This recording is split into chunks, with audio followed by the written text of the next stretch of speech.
All right, reset. Here we are. Day 4. Um, I woke up this morning with a much better attitude about everything. I don't know if it's because it's sunny out, although this weather today was so freaking bizarre. I don't even know what that precipitation was. Was it snow? Was it sleet? What was it? I don't know. It was so bizarre. Anyway, it was sunny out, and I took the opportunity today to just be like, okay, this is what's going on. I need to think about what I can do differently, right? And I haven't necessarily been putting the blame on the kids to not check in, but maybe there's something else that I can do differently.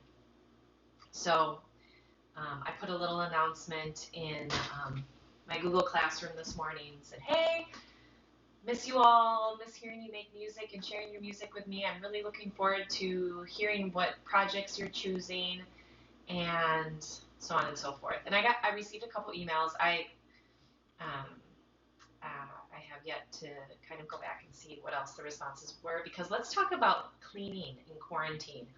My house is going to be so clean and so free of clutter and purged of shit I have not even looked at in forever. Did my little pantry yesterday. I'm like, why do I have beans that expired like 4 years ago? I mean, okay, so maybe that's not the best thing to be doing or thinking about when we're in a pandemic and people need food. So I'm really sorry. I did not mean to offend, but I know you all are doing the same thing for the most part, or at least cleaning something. So anyway, let's rejoice in that we're all going to have clean homes and maybe remodeled homes. Anyway, so today I'm just in a better mindset. I feel better. We have a therapy session in just a little bit. Ain't no shame in therapy, friends. I think everybody needs a therapist. It's good. It's good for the soul. It's good to talk to somebody who's objective and offers a different perspective. And I also think that all educators need therapists, because we take on a lot. So, yeah, today was better. I'm going to be putting this with a conversation that I had with my awesome friend Mick, who is one of the biology teachers at South. And normally during 6th hour we share prep, we usually go on a walk. And in that time we figure out ways to save the world. Well, clearly we haven't been able to walk, so we haven't been able to figure out ways to save the world. So I'm going to add that video to this, and I hope you enjoy it, because Mick offers some really, really great perspectives on teaching and as an AP biology teacher, and just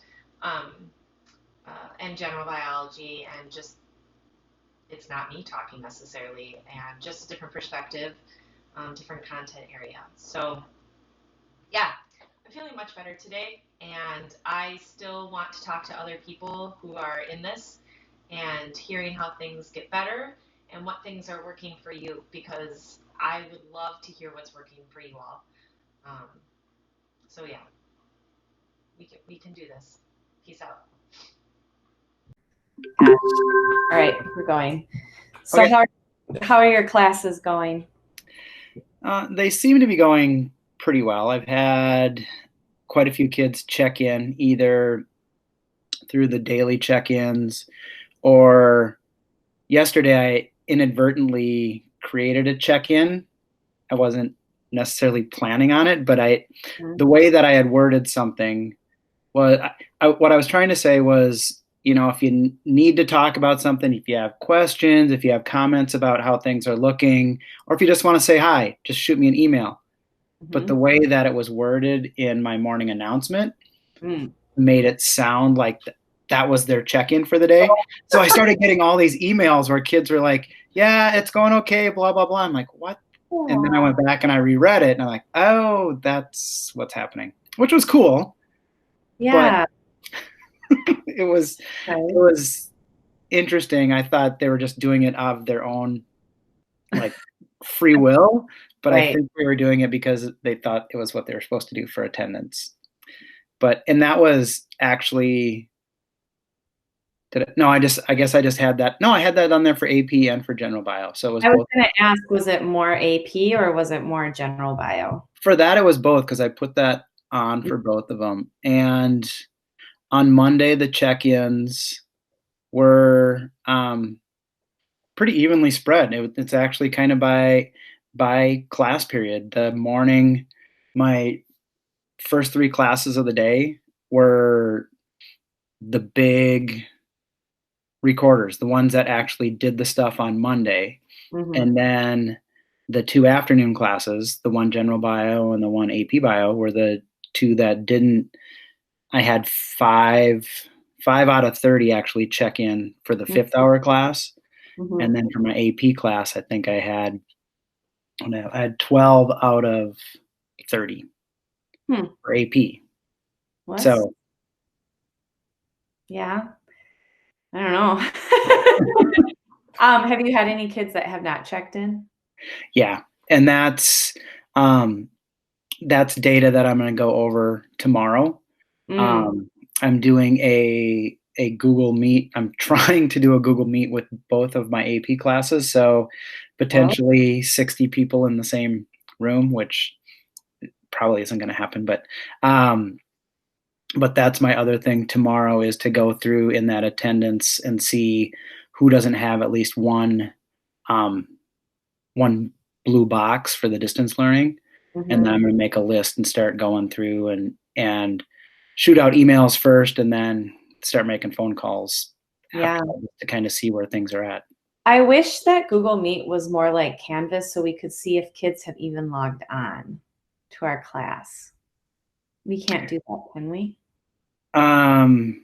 With it, like, you mean Google Classroom? Yeah, to see if they've even looked at the material. Yeah, and that's where my check-ins are, is that, I mean, if they read through my announcements and it says do this for a check-in, it's a simple Google form. Mm-hmm. And it's like today's for AP Bio was, what's one question that you want answered for in our classroom meeting tomorrow? Mm-hmm. But I also said, if you don't have a question, just write no question, so that I know that, and then just submit it. And I mean, that, in my mind, if they're going through and they're reading through everything and then they still don't decide to do that, then, I mean, if I send an email or something and they say, because there's kids that I found out did that, like they contacted me on Tuesday and they had already done some stuff for Monday, but they didn't do the check-in. I'm like, well, what? I didn't mark you here yesterday because I had no indication that you actually had. So without putting something like that in that is driven by the student, Google Classroom does not have that, as far as I know. Yeah. So, which kind of things? Yeah, I'm, again, like yesterday, I feel really discouraged, but I've had students that have connected with me. I just wonder if opening up office hours to students might be like a little weird for them, because we don't necessarily have those during our school day. And so like I can just come in and talk to my teacher. I don't know. Right. Yeah. Well, and I have. What I was going to say is I think I'm going to take your lead. I think we talked about this, and I'm going to schedule appointments. So send out a calendar for next week and say, okay, sign up for a time, and that will count as one of your check-ins. Yeah. Like, we need to have a face-to-face. Right. Or talk about why that's not happening. And I mean, we finally now have something that I'm hoping can tell us who's got devices, because did you see that in attendance today? Yes, or device or whatever. Yeah. Yeah. So hopefully they'll actually populate that so we know who doesn't have stuff, and so that we can approach it from a different pathway. But I have noticed kind of an uptick in my emails for within those office hours. So I'll get stuff on both sides of it, but it's pretty heavily, at least yesterday it was pretty heavily loaded within those 2 time frames. That's interesting. All the emails that I have received have been after 9 p.m. Imagine that. So interesting. Well, and I've had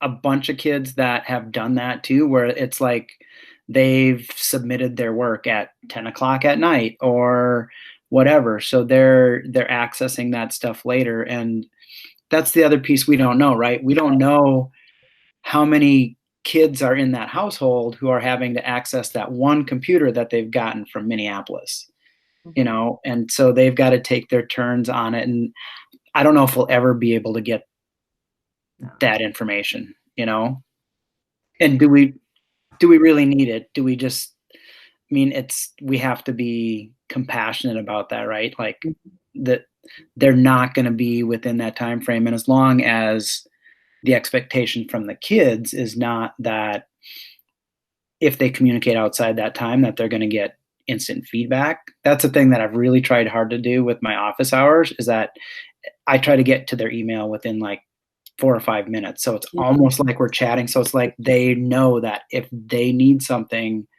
now, if they get me during that time frame, they're going to get it now versus outside of that. And I think I kind of trained my kids that way during the school year too, because I told them at the beginning, if you send me something after 4 o'clock at night, chances are you're not going to get a reply till 7:30 the next morning. And just, I mean, if it feels better for you to just send that off to me, then that's good. But be okay with the fact that you're not going to get an answer. And same thing on the weekends. If you send me something after 4 o'clock on Friday, I'm probably not going to get to it until Sunday night. And so I've kind of trained them a little bit that way. I mean, I still get the panicky emails at 9 o'clock at night or whatever, but I think that has maybe helped a little bit with that. So, yeah, I think I have to remind myself that they're probably just overwhelmed. I feel underwhelmed because I only have to worry about my few classes and I'm just sitting waiting for students. And they're probably overwhelmed. But I think starting tomorrow and Friday, I will start to be, you know, emailing students and saying, hey, hello, greetings. Yeah. How are you? Right. And I mean, I don't think there's really anything else that you can do with that. And that's the kids that I've looked at so far who haven't checked in at all are not, it's par for the course for them. It's the same kids who every week they'd ask for an extension on the online assignment because they didn't do it or they forgot about it or whatever. Even when they're seeing my face 5 times a week, they still, you know, so there's those that I expected to be that way. There's a couple others that are unexpected at this point, but I haven't gone through and taken a look at my attendance for today. That's the one thing I'm finding. I'm working way later at night than I was during the regular school because I'd be, you know, by 3:15, kids might be coming in for help, stuff like that. But I've got attendance done. I've got copies made. I've got whatever for the next day. I'm not doing attendance until like 4 o'clock at night now. And even sometimes like last night, because it was so nice out, I just left my computer and I came back at like 7 o'clock and went through and did attendance. And then I made sure that everything was ready to go for this morning because I needed to take off to get over and check on the fishies and so yeah, it's my condensed time frame doesn't exist anymore. It's fitting in more with the kids a little bit, just with because I want to see like who actually showed up today. And if I cut it off at 3 o'clock, I'm not gonna, and I don't have that, I'm gonna put that expectation in for them at some point, especially for like Friday stuff. Like if you haven't checked in by 3:30 on Friday, I'm not going to mark you present. So that's, but they'll learn just like we will. So yeah, and it's only day 3, but it has felt like so long, right? Well, it's because all that anticipation. Well, and we had that big stretch of time that we were supposed to be getting ready for this, but we were supposed to be ending third quarter, but then third quarter got blurred into this time frame, and yeah, it seems, well, I mean, it was, as of yesterday, it was 2 weeks since I had been with my fish, and that was a week after we weren't in the building anymore. So, we haven't been, it's been over 3 weeks since we physically saw those children in our rooms and our space, and all of us, like, I know, actually physically together. Coming back after a really long break and learning how to do school all over again, except it's totally different. Oh yeah. It's like coming back in the fall, but I don't see anybody. It's so weird. Well, and I actually had that conversation with a kid the other day because they were talking about how stressed out they were about this new format. And I'm like, yeah, it's like your first day of school back in September, except now on top of that, you get to learn a brand new way of education that you've never, ever been trained to do. And you have to do it by yourself. Yeah. It's pretty wild. Yeah.